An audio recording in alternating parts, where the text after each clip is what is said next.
at the untuning of the sky and music in English poetry, inevitably you come to the issues of Shakespeare.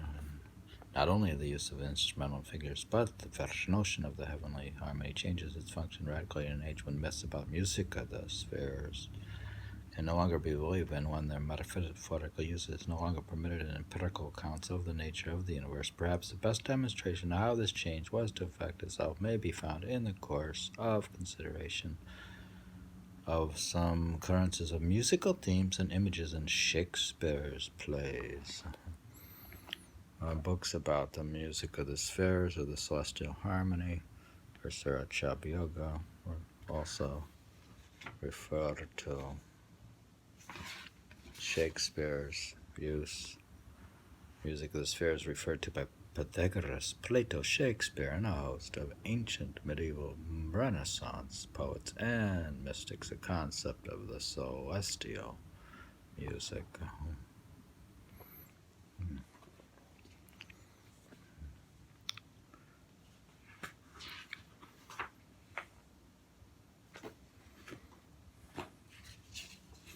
So in Shakespeare, what happened in Shakespeare? You can look at they were talking about the harmonia mundi, the harmony of the universe.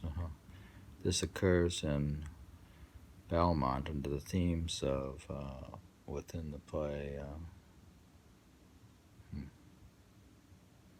Here we have Jessica into the silence, silent. Lorenzo's initiation of Jessica into the silent in Merchant of Venice, Harmonia Mundi. Soft stillness and the night become the touches of sweet harmony. Sit, Jessica, look how the floor of heaven is thick and lain with patines of bright gold. There's not the smallest orb which thou beholdest, but in his motion like an angel sings, still querying to the young-eyed cherubims. Such harmony is in immortal souls. But whilst this muddy vesture of decay doth grossly close it in, we cannot hear it. Such harmony is in immortal souls, but whilst this muddy vesture of decay doth grossly close it in, we cannot hear it. He's saying if it's too muddied up. This is the vision of Plato's and Cicero's Scipio. It is a significance that the one instance of Shakespeare's troping of the doctrine is Lorenzo's explanation of the inaudible character of the heavenly music. Neither the traditional reasons acclimatization of the physical thresholds of perception is given. Instead, the unheard music is related to immortality and by extension to a prelapsarian condition, a world which, like heaven, need not conceal its ultimate gold, which even Belmont must do. This approaches Milton's treatment of the subject at a sublime, solemn music. Then enter the musicians to play at Lorenzo's bidding. I am never merry when I hear sweet music, says Jessica. And here she uses, quote, sweet and to mean, quote, perfectly tuned, unquote, in the same standard 16th century sense that was employed by Richard in Pontefract Castle. Renaissance musical doctrine would answer the question by reference to the gravity of celestial harmony that is engaged by any truly tuned earthly proportions. Lorenzo retorts with a traditional disquisition on music and the affections, ending on a note of musica humana. This is like the issue here is musica humana. This is like the harmony within humans, with all its ethical and political connotations. Poem from Shakespeare, quote, Shakespeare play, quote, the reason is your spirits are attentive, For do not note a wild and wanton herd, or a race of youthful and unhandled colts, fetching mad bounds, bellowing and neighing loud, which is the hot condition of their blood.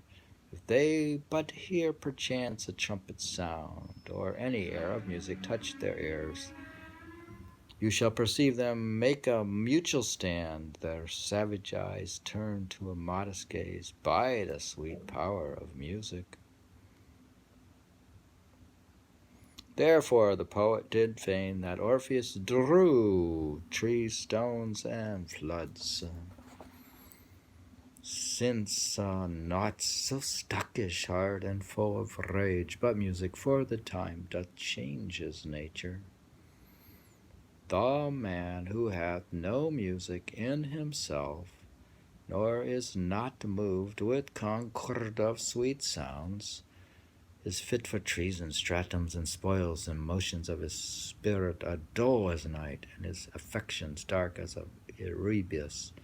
Least no such man be trusted. Mark the music. He says a poem's supposed to have music within them. It says, man that hath no music in himself.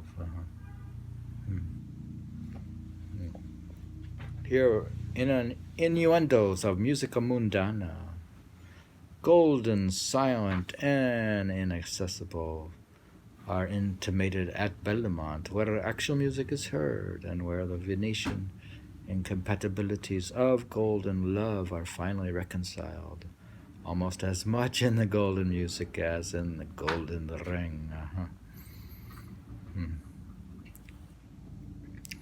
We're reading about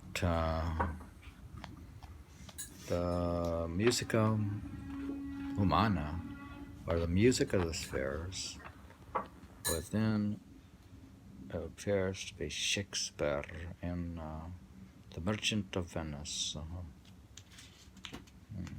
because it's naturally you would want to. You have to read Shakespeare after all, come on. Okay. So we're reading from page 151 of The Untuning of the Sky,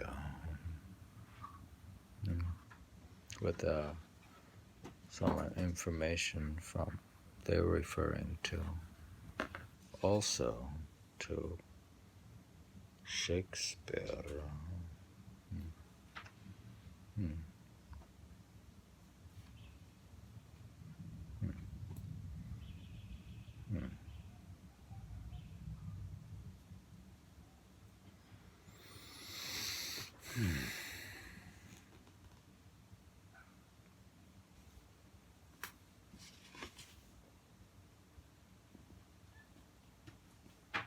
Referred to by Pythagoras, Plato, Shakespeare, and a host of ancient, medieval, Renaissance poets and mystics. The concept of celestial music, basic elemental sound that was the core and essence of the universe, has been largely forgotten in modern times.